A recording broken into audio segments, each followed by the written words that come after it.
রাসূলুল্লাহ সাল্লাল্লাহু আলাইহি ওয়াসাল্লাম এর প্রিয়তমা স্ত্রীদের মধ্যে একজন ছিলেন হযরত হাফসা রাদিয়াল্লাহু তাআলা আনহা। তিনি ছিলেন অত্যন্ত সুন্দরী ও বুদ্ধিমতী নারী এবং হযরত ওমর রাদিয়াল্লাহু তাআলা আনহু এর স্নেহধন্য কন্যা। বাবার মতো তিনিও কিছুটা রাগী স্বভাবের ছিলেন। এমনকি রাসূলুল্লাহ সাল্লাল্লাহু আলাইহি ওয়াসাল্লামের অন্যান্য স্ত্রীদের মধ্যে তিনিই ছিলেন সবচেয়ে গরম মেজাজের। সামান্য কারণেই তিনি রেগে উত্তেজিত হয়ে উঠতেন। উহুদ যুদ্ধের পর তার প্রথম স্বামী হযরত খুনাইস হুজাফা রাদিয়াল্লাহু তাআলা আনহু ইন্তেকাল করেন। অল্প বয়সেই স্বামীকে হারিয়ে হাফসা রাদিয়াল্লাহু তাআলা আনহা অত্যন্ত শোকাগ্রস্ত হয়ে পড়লেন এবং নিরুপায় হয়ে বাবার বাড়িতে আশ্রয় নিলেন। সেখানে গিয়েও তিনি তার প্রিয় স্বামীর স্মৃতিতে বিভোর হয়ে থাকতেন। তার হাসি, খুনছুটি ও ভালোবাসার মুহূর্তগুলো মনে পড়লে অন্তর বিদীর্ণ হয়ে যেত। গভীর দুঃখে একাকী বসে তিনি নীরবেই অশ্রু ঝরাতেন। কন্যার এই অবস্থা দেখে হযরত ওমর রাদিয়াল্লাহু তাআলা আনহু তাকে সান্ত্বনা দিয়ে বললেন, হে হাফসা, তুমি তো আমার কলিজার টুকরা। তোমাকে এভাবে দেখে আমি যেন জীবিত থেকেও মৃত বোধ করি। তুমি ধৈর্য ধরো, এটাই আল্লাহর সিদ্ধান্ত এবং সকলকেই এটি মেনে নিতে হয়। আল্লাহ রাব্বুল আলামিন নিশ্চয়ই তোমাকে এমন একজন জীবনসঙ্গী দেবেন যা তোমার মনকে পূর্ণ প্রশান্তিতে ভরে তুলবে। কিন্তু বাবার কথায়ও হাফসা রাদিয়াল্লাহু তাআলা আনহা শান্ত হতে পারলেন না। তিনি ক্রমাগত কেঁদেই চললেন। শেষ পর্যন্ত ওমর রাদিয়াল্লাহু তাআলা আনহু মেয়ের এই শোকাকুল অবস্থা সহ্য করতে না পেরে সেখান থেকে সরে আসতে বাধ্য হলেন। একদিন হযরত ওমর রাদিয়াল্লাহু তাআলা আনহু তার বিধবা মেয়ের জন্য একজন উপযুক্ত পাত্র খুঁজতে বেরিয়ে পড়লেন। প্রথমেই তিনি হযরত উসমান রাদিয়াল্লাহু তাআলা আনহুর কাছে গেলেন। হযরত উসমান রাদিয়াল্লাহু তাআলা আনহু কিছুদিন আগেই তার স্ত্রী রুকাইয়া রাদিয়াল্লাহু তাআলা আনহাকে হারিয়ে একাকী হয়ে পড়েছিলেন। ওমর রাদিয়াল্লাহু তাআলা আনহু তাকে প্রস্তাব দিয়ে বললেন, ভাই উসমান, আপনি চাইলে আমার মেয়ে হাফসাকে বিবাহ করতে পারেন। উসমান রাদিয়াল্লাহু তাআলা আনহু বললেন, আচ্ছা, আপনার এই প্রস্তাবটি আমি ভেবে দেখব। কয়েকদিন পর রাস্তায় তাদের আবারও দেখা হলো। তখন উসমান রাদিয়াল্লাহু তাআলা আনহু ওমর রাদিয়াল্লাহু তাআলা আনহুকে জানিয়ে দিলেন যে তিনি এই বিবাহ করবেন না। এতে হযরত ওমর রাদিয়াল্লাহু তাআলা আনহু খুবই হতাশ হয়ে পড়লেন। অতঃপর তিনি হযরত আবু বকর সিদ্দিক রাদিয়াল্লাহু তাআলা আনহুর কাছে গেলেন এবং তার কাছে গিয়ে বিনম্রভাবে প্রস্তাব করলেন, আপনি চাইলে আমার মেয়ে হাফসার সঙ্গে বিবাহ বন্ধনে আবদ্ধ হতে পারেন। তবে আবু বকর রাদিয়াল্লাহু তাআলা আনহু কোনো উত্তরই দিলেন না। এভাবে পরপর দুজন কাছের বন্ধুর কাছ থেকে প্রত্যাখ্যাত হয়ে ওমর রাদিয়াল্লাহু তাআলা আনহু মন খারাপ করে বাড়ি ফিরে এলেন এবং আল্লাহ তাআলার কাছে দুঃখ প্রকাশ করে বললেন, হে আল্লাহ, কি হচ্ছে আমার সাথে? কেন আমার প্রিয় বন্ধুরা আমার মেয়েকে বিয়ে করতে আগ্রহ দেখাচ্ছে না? তিনি কন্যার দুঃখে ভারাক্রান্ত হয়ে বললেন, হে আমার মেয়ে, কেন কেউ তোমার জন্য আগ্রহ দেখাচ্ছে না? কেন সবাই তোমার থেকে মুখ ফিরিয়ে নিচ্ছে? ওমর রাদিয়াল্লাহু তাআলা আনহু যখন এইসব কথা বলছিলেন, তখনই হঠাৎ করে অদৃশ্য থেকে একটি আওয়াজ এলো। সেই আওয়াজে বলা হলো, হে ওমর ইবনুল খাত্তাব, আপনি থামুন, আপনি কষ্ট পাবেন না। হে আল্লাহর রাসূলের প্রিয় সাহাবী, আপনার প্রস্তাব কেউই প্রত্যাখ্যান করার সাহস রাখে না। আপনি তো সেই ওমর যার ইসলাম গ্রহণের জন্য স্বয়ং আল্লাহর রাসূল সাল্লাল্লাহু আলাইহি ওয়াসাল্লাম আল্লাহর কাছে দোয়া করেছিলেন। সাহাবারা যখন আপনার ইসলাম গ্রহণের খবরে তাকবীর ধ্বনি দিয়েছিলেন, তখন থেকেই আপনি ছিলেন ইসলামের দৃঢ় প্রহরী। অবশ্যই এই পরিস্থিতির পেছনে আল্লাহর কোনো কল্যাণকর ইচ্ছা রয়েছে। তিনি আপনার জন্য এমন কিছু প্রস্তুত করে রেখেছেন যা আপনি কল্পনাও করেননি। আল্লাহ রাব্বুল আলামিন আপনার মেয়ের জন্য একজন অতি উত্তম জীবনসঙ্গী নির্বাচন করেছেন। তিনি এমন একজন ব্যক্তি যিনি সমগ্র মানব জাতির জন্য শ্রেষ্ঠ আদর্শ, যার মতো মহৎ গুণাবলীর অধিকারী আর কেউই নেই। হে ওমর, সেই ব্যক্তি আর কেউ নন, তিনি হলেন স্বয়ং আল্লাহর রাসূল সাল্লাল্লাহু আলাইহি ওয়াসাল্লাম। হযরত ওমর রাদিয়াল্লাহু তাআলা আনহু এই বাণীগুলো শুনে মুহূর্তের জন্য স্তব্ধ হয়ে গেলেন। তার হৃদয় খুশিতে পূর্ণ হয়ে উঠল। তিনি আনন্দে বাকরুদ্ধ হয়ে পড়লেন। তখন অদৃশ্য থেকে আবারও আওয়াজ ভেসে এলো, হে ওমরের কন্যা, সুসংবাদ গ্রহণ করুন। নিশ্চয়ই এই সংবাদ আপনার জন্য মহা সৌভাগ্যের বার্তা নিয়ে এসেছে, কারণ আপনি এমন একজন ব্যক্তির সঙ্গিনী হবেন যার জন্য সমগ্র সৃষ্টি জগৎ আকুল। আপনি এমন এক মহান ব্যক্তির প্রিয়তম স্ত্রী হতে যাচ্ছেন যিনি সমগ্র উম্মতের আস্থা ও ভালোবাসার কেন্দ্রবিন্দু। আল্লাহ রাব্বুল আলামিন আপনাকে এমন একজনের সাথে যুক্ত করতে যাচ্ছেন যিনি সকলের মাঝে শ্রেষ্ঠতম। তিনি স্বয়ং আল্লাহর প্রিয় নবী রাসূল সাল্লাল্লাহু আলাইহি ওয়াসাল্লাম। পরদিন ওমর রাদিয়াল্লাহু তাআলা আনহু রাসূলুল্লাহ সাল্লাল্লাহু আলাইহি ওয়াসাল্লাম এর কাছে উপস্থিত হয়ে নিজের কষ্টের কথা জানালেন। তিনি বললেন, হে আল্লাহর রাসূল, আমি আমার বিধবা মেয়ে হাফসার জন্য উসমান ও আবু বকরের কাছে প্রস্তাব পাঠিয়েছিলাম, কিন্তু তারা দুজনেই তা ফিরিয়ে দিয়েছেন। এতে আমি খুবই ব্যথিত হয়েছি। সব কিছু শোনার পর রাসূলুল্লাহ সাল্লাল্লাহু আলাইহি ওয়াসাল্লাম ওমরকে সান্ত্বনা দিয়ে বললেন, হে ওমর, আমি কি তোমাকে এমন এক সুসংবাদ দিব যা ওসমানের চেয়ে উত্তম হবে, আর ওসমানের জন্য হবে তা তোমার চেয়ে উত্তম? ওমর রাদিয়াল্লাহু তাআলা আনহু তখন বললেন, ইয়া রাসূলুল্লাহ, অবশ্যই বলুন। তখন রাসূল সাল্লাল্লাহু আলাইহি ওয়াসাল্লাম বললেন, আমি তোমার মেয়ে হাফসার জন্য প্রস্তাব দিচ্ছি, আর ওসমানের জন্য আমার মেয়ে উম্মে কুলসুমকে বিয়ের প্রস্তাব দিচ্ছি। অর্থাৎ আমি তোমার মেয়েকে বিবাহ করব, আর ওসমান আমার মেয়ে কুলসুমকে বিবাহ করবে। এই প্রস্তাব শুনে হযরত ওমর রাদিয়াল্লাহু তাআলা আনহু আনন্দ চিত্তে তা গ্রহণ করলেন। এরপর রাসূলুল্লাহ সাল্লাল্লাহু আলাইহি ওয়াসাল্লাম এর সাথে ওমরের কন্যা হাফসার এবং ওসমান রাদিয়াল্লাহু তাআলা আনহুর সাথে রাসূলুল্লাহ সাল্লাল্লাহু আলাইহি ওয়াসাল্লাম এর কন্যা উম্মে কুলসুমের বিবাহ সম্পন্ন হলো। উভয় বিয়েই সুন্দর এবং শান্তিপূর্ণভাবে সম্পন্ন হলো। কিছুদিন পরে একদিন হযরত ওমর রাদিয়াল্লাহু তাআলা আনহুর সাথে আবু বকর রাদিয়াল্লাহু তাআলা আনহু এর দেখা হলো। কুশল বিনিময়ের পর আবু বকর রাদিয়াল্লাহু তাআলা আনহু বললেন, ভাই ওমর, সেদিন আপনার প্রস্তাবে কোনো সাড়া না দেওয়াই হয়তো আপনি কষ্ট পেয়েছিলেন। ওমর রাদিয়াল্লাহু তাআলা আনহু বললেন, হ্যাঁ, সত্যি বলতে সেদিন আমি আপনার নীরবতায় খুবই ব্যথিত হয়েছিলাম। তখন আবু বকর রাদিয়াল্লাহু তাআলা আনহু বললেন, হে ওমর, সেদিন আমার নীরবতার পেছনে কোনো ব্যক্তিগত কারণ ছিল না। আসলে আমি একদিন আল্লাহর রাসূল সাল্লাল্লাহু আলাইহি ওয়াসাল্লামকে হাফসার বিয়ের প্রসঙ্গে আলোচনা করতে শুনেছিলাম। রাসূলুল্লাহ সাল্লাল্লাহু আলাইহি ওয়াসাল্লাম যদি হাফসাকে বিয়ে না করতেন তবে আমি অবশ্যই তাকে বিয়ে করতাম, কিন্তু বিষয়টি তখন আপনার কাছে বলা সমীচীন মনে করিনি। এদিকে হযরত হাফসা রাদিয়াল্লাহু তাআলা আনহা নবী করিম সাল্লাল্লাহু আলাইহি ওয়াসাল্লাম এর ঘরে সুখে শান্তিতে সংসার করতে লাগলেন, কিন্তু তার রাগী স্বভাবের কারণে মাঝে মধ্যেই কিছু অসুবিধা তৈরি হতো। ছোটখাটো বিষয়েও তিনি উত্তেজিত হয়ে উঠতেন। তবে রাসূলুল্লাহ সাল্লাল্লাহু আলাইহি ওয়াসাল্লাম ছিলেন খুবই সহনশীল। তিনি কখনোই হাফসার এই রাগী আচরণে তিক্ত হননি বা কঠিন কোনো মনোভাব পোষণ করেননি, বরং তিনি বুঝতেন যে রাগী স্বভাবের মেয়েদের অন্তরে ভালোবাসার গভীরতা থাকে অসীম। এজন্যই রাসূল সাল্লাল্লাহু আলাইহি ওয়াসাল্লাম প্রতিবারই শান্ত ও কোমল ব্যবহার দিয়ে হাফসার রাগকে প্রশমিত করতেন। একদিন হযরত ওমর রাদিয়াল্লাহু তাআলা আনহু নিজের বাড়িতে কোনো একটি বিষয় নিয়ে গভীর চিন্তায় মগ্ন ছিলেন। সে সময় তার স্ত্রী এসে তাকে বললেন, আপনি এত কি নিয়ে ভাবছেন? ওমর রাদিয়াল্লাহু তাআলা আনহু বললেন, এটা নিয়ে তোমাকে ভাবতে হবে না। তখন তার স্ত্রী বললেন, আমার কথা আপনার পছন্দ হচ্ছে না তাই না?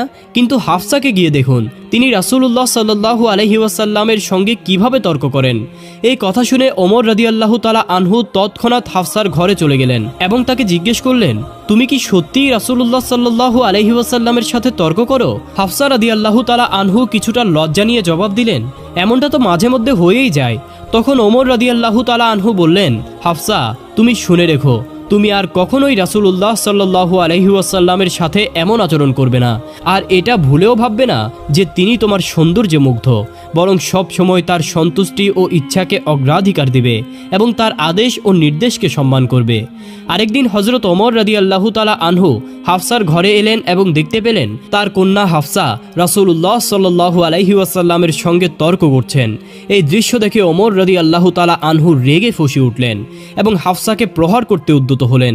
তখন রাসূলুল্লাহ সাল্লাল্লাহু আলাইহি ওয়াসাল্লাম দ্রুত তাদের মাঝে দাঁড়িয়ে ওমর রাদিয়াল্লাহু তাআলা আনহুকে থামালেন। এই পরিস্থিতিতে হযরত ওমর রাদিয়াল্লাহু তাআলা আনহু কিছুটা লজ্জিত হয়ে মেয়েকে সতর্ক করে উচ্চস্বরে বললেন, খবরদার, কখনোই রাসূলুল্লাহ সাল্লাল্লাহু আলাইহি ওয়াসাল্লামের কথার জবাব এভাবে দিবে না। তুমি কি জয়নবের মতো সুন্দরী কিংবা আয়েশার মতো ভাগ্যবতী যে এমনভাবে কথা বলবে? এই কথা বলে ওমর রাদিয়াল্লাহু তাআলা আনহু সেখান থেকে চলে গেলেন। ওমর রাদিয়াল্লাহু তাআলা আনহু চলে যাওয়ার পর রাসূলুল্লাহ সাল্লাল্লাহু আলাইহি ওয়াসাল্লাম হাফসাকে বললেন, দেখলে তো হাফসা, কেমন করে আমি তোমাকে রক্ষা করলাম। একদিন রাসূলুল্লাহ সাল্লাল্লাহু আলাইহি ওয়াসাল্লাম হযরত হাফসা রাদিয়াল্লাহু তাআলা আনহার ঘরে এলেন। তবে হাফসা রাদিয়াল্লাহু তাআলা আনহা তখন ঘরে ছিলেন না, তিনি একটি প্রয়োজনের জন্য বাইরে গিয়েছিলেন। তখন রাসূলুল্লাহ সাল্লাল্লাহু আলাইহি ওয়াসাল্লাম একাকিত্ব কাটাতে উম্মুল মুমিনিন হযরত মারিয়া কিপ্তিয়া রাদিয়াল্লাহু তাআলা আনহাকে ডেকে আনলেন। অতঃপর তারা কিছু সময় একান্তে কথোপকথন ও হাসি ঠাট্টায় কাটালেন। এমন সময় হাফসা রাদিয়াল্লাহু তাআলা আনহা ফিরে এসে দেখলেন তার ঘরে তারই বিছানায় রাসূলুল্লাহ সাল্লাল্লাহু আলাইহি ওয়াসাল্লামের সাথে মারিয়া কিপ্তিয়া বসে আছেন। এই দৃশ্য দেখে তিনি প্রচণ্ড রাগান্বিত হয়ে পড়লেন এবং রাগের বশবর্তী হয়ে কিছু তিক্ত কথাও বলে ফেললেন। তখন নবীজি সাল্লাল্লাহু আলাইহি ওয়াসাল্লাম তাকে শান্ত করার জন্য বললেন, হে হাফসা, আল্লাহর কসম, যদি তুমি চাও তাহলে আমি মারিয়া কিপ্তিয়ার সাথে আর কখনো মিলিত হব না, আমি শুধু তোমার হাসি মুখটা দেখতে চাই। হাফসা রাদিয়াল্লাহু তাআলা আনহা বললেন, হ্যাঁ তাহলে তাই হোক, আপনি আর কখনো মারিয়াকে কাছে আসতে দিবেন না। তখন নবী করিম সাল্লাল্লাহু আলাইহি ওয়াসাল্লাম বললেন, হে হাফসা, একটি কথা মনে রেখো, এই চুক্তির ব্যাপারটা যেন তুমি আর আমি ব্যতীত আর কেউই না জানে। কিন্তু কথায় আছে, নারীদের জন্য গোপন কথা পেটে রাখা খুবই কঠিন। এজন্যই কিছুদিন পরেই হাফসা রাদিয়াল্লাহু তাআলা আনহা এই কথা মা আয়েশা রাদিয়াল্লাহু তাআলা আনহার নিকট প্রকাশ করে ফেললেন। এদিকে হযরত জিবরাইল আলাইহিস সালাম নবী করিম সাল্লাল্লাহু আলাইহি ওয়াসাল্লাম এর কাছে তাহরিমের আয়াত নিয়ে অবতীর্ণ হলেন এবং বললেন, হে নবী, আল্লাহ রাব্বুল আলামিন আপনার জন্য যা হালাল করেছেন, আপনি স্ত্রীদের খুশির জন্য কেন তা হারাম করছেন? আল্লাহ তাআলা আপনার এই কসম থেকে অব্যাহতি প্রদান করেছেন এবং আপনার ত্রুটি ক্ষমা করে দিয়েছেন, কেননা তিনি ক্ষমাশীল এবং পরম দয়ালু। এবং আল্লাহ তাআলা কসম থেকে মুক্তি লাভের উপায়ও নির্ধারণ করে দিয়েছেন। যে বিষয়টি আপনার স্ত্রী হাফসাকে আপনি গোপন রাখতে বলেছিলেন, সেটা তিনি গোপন রাখতে পারেননি, তিনি তা প্রকাশ করে দিয়েছেন। ওহী নাজিল হওয়ার পরে নবী করিম সাল্লাল্লাহু আলাইহি ওয়াসাল্লাম হযরত হাফসা রাদিয়াল্লাহু তাআলা আনহার কাছে গেলেন এবং বললেন, আমি তোমাকে একটি সামান্য বিষয় গোপন রাখতে বলেছিলাম, কিন্তু তুমি স্ত্রী হিসেবে সেটাও গোপন রাখতে পারোনি। আমি তোমার কাছে এমনটা আশা করিনি। হাফসা রাদিয়াল্লাহু তাআলা আনহা বিস্মিত হয়ে বললেন, এই কথা আপনাকে কে জানিয়েছে? রাসূলুল্লাহ সাল্লাল্লাহু আলাইহি ওয়াসাল্লাম বললেন, যিনি সব কিছু জানেন, যিনি সকল কিছু সম্পর্কে জ্ঞাত, তিনিই আমাকে জানিয়েছেন। যদি তুমি এবং আয়েশা আল্লাহর কাছে তওবা করো, তবে সেটাই হবে তোমাদের জন্য কল্যাণকর, কেননা তোমাদের অন্তর নবীর ইচ্ছার বিপরীত দিকে ঝুঁকেছে। আর যদি নবীর বিরুদ্ধে একে অপরকে সমর্থন দাও, তবে জেনে রেখো, নবীর বন্ধু স্বয়ং আল্লাহ, জিবরাইল আলাইহিস সালাম এবং সৎকর্মশীল মুমিনগণ এবং ফেরেশতারাও তার সাহায্যকারী। এরপর রাসূলুল্লাহ সাল্লাল্লাহু আলাইহি ওয়াসাল্লাম কসমের কাফারা আদায় করলেন এবং হযরত মারিয়া কিপ্তিয়া রাদিয়াল্লাহু তাআলা আনহার সাথে পূর্বের সম্পর্ক পুনরুত্থাপন করলেন। একদিন আসরের নামাজের পরে নবী করিম সাল্লাল্লাহু আলাইহি ওয়াসাল্লাম হযরত জয়নব রাদিয়াল্লাহু তাআলা আনহার ঘরে একটু বেশি সময় অবস্থান করলেন। মা আয়েশা রাদিয়াল্লাহু তাআলা আনহা লক্ষ্য করলেন যে নবীজি আজ অনেক বেশি দেরি করছেন। বিষয়টি তিনি সহজভাবে নিতে পারলেন না এবং তিনি খানিকটা ঈর্ষান্বিত হয়ে উঠলেন। অতঃপর তিনি কারণ জানার জন্য একজন গুপ্তচরকে পাঠালেন। কিছুক্ষণ পর সেই গুপ্তচর এসে তাকে জানালো, কোনো এক মহিলা হাদিয়া হিসেবে কিছু মধু জয়নবের কাছে পাঠিয়েছিলেন, আর জয়নব এই মধু নবীজিকে পান করতে দিয়েছেন, তাই তিনি সেখানে কিছুটা সময় কাটিয়েছিলেন। এই খবর পেয়ে মা আয়েশা রাদিয়াল্লাহু তাআলা আনহার মনে একটি পরিকল্পনা এলো। তিনি হযরত হাফসা রাদিয়াল্লাহু তাআলা আনহার সাথে বিষয়টি নিয়ে আলোচনা করলেন। মা আয়েশা বললেন, হে হাফসা, বেশ কয়েকদিন ধরে লক্ষ্য করছি যে আল্লাহর রাসূল প্রতিদিন আসরের পর আমাদের সবার সঙ্গে সাক্ষাৎ করেন, কিন্তু জয়নবকে দেখা যাচ্ছে যে সে প্রতিদিনই নবীজিকে মধু খাওয়াচ্ছে। তখন হাফসা রাদিয়াল্লাহু তাআলা আনহা বললেন, ও আচ্ছা, তাহলে তুমি কি বলতে চাচ্ছ?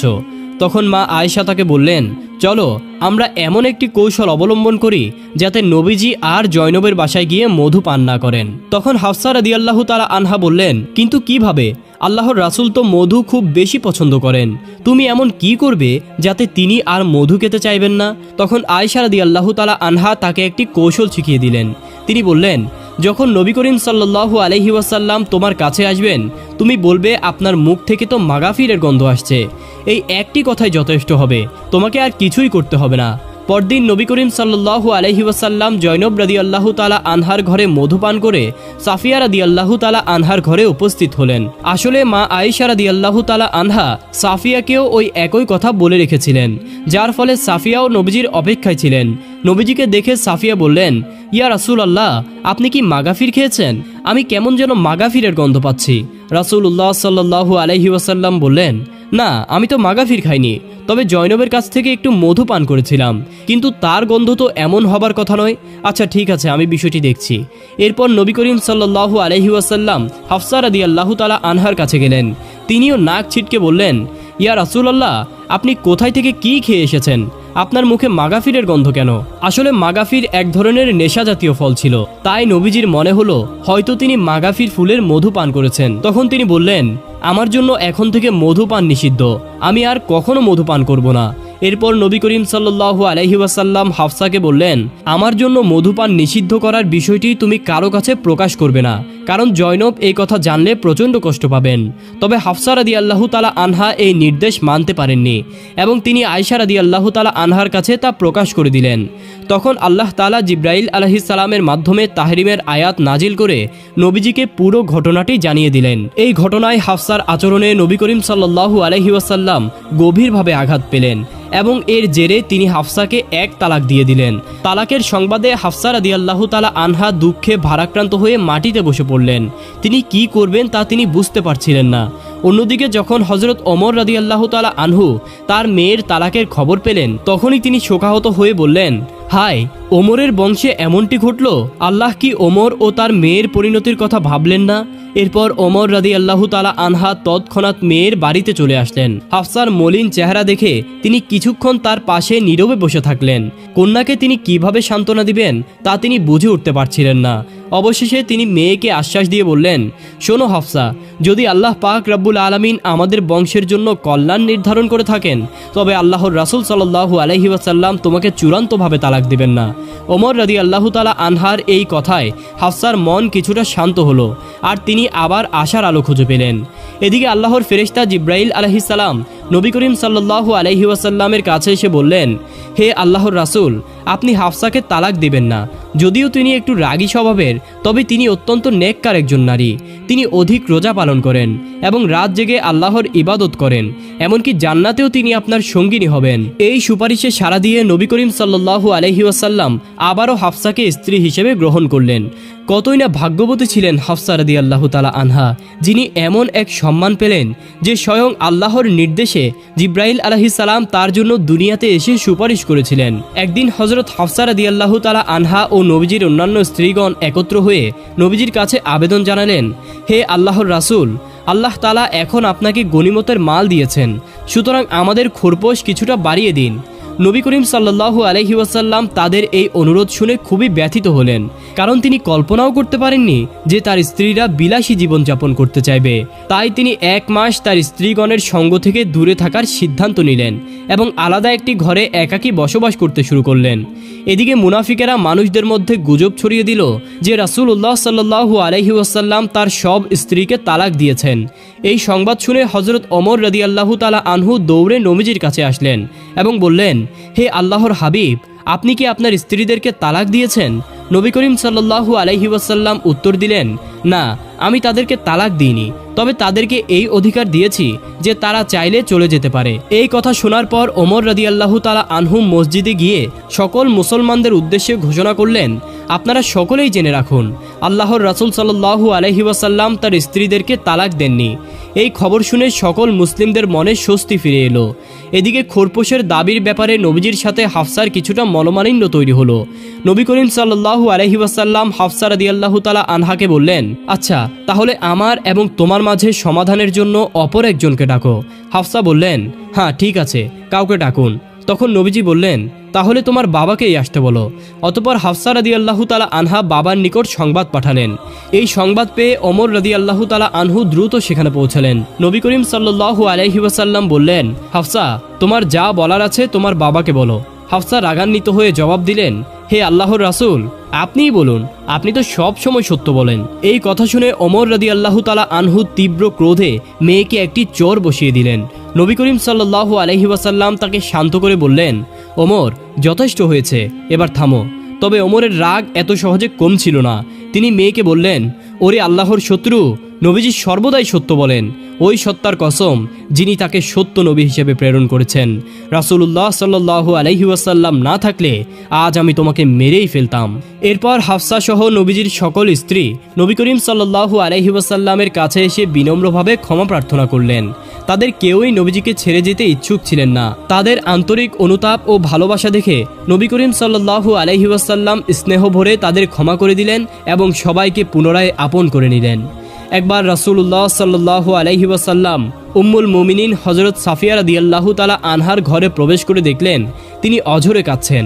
নবীজি তাকে জিজ্ঞেস করলেন, হে সাফিয়া, তুমি কাঁদছো কেন? সাফিয়া বললেন, ইয়া রাসূলুল্লাহ, হাফসা আমাকে ইহুদির মেয়ে বলে গালি দিয়েছে। এই কথা শুনে নবী করিম সাল্লাল্লাহু আলাইহি ওয়াসাল্লাম হাফসাকে ডেকে বললেন, হে হাফসা, তুমি আল্লাহকে ভয় করো। তারপর সাফিয়ার দিকে ফিরে নবীজি তাকে আশ্বস্ত করে বললেন, তুমি তো নবী হারুনের বংশধর, তিনিই তোমার পূর্বপিতা। নবী মুসা আলাইহিস সালাম তোমার পিতৃব্য, আর তুমি একজন নবীর স্ত্রী। এবার বলো তো হাফসা তোমার চেয়ে কিভাবে শ্রেষ্ঠ? এই কথায় সাফিয়া রাদিয়াল্লাহু তাআলা আনহা খুশি হয়ে গেলেন।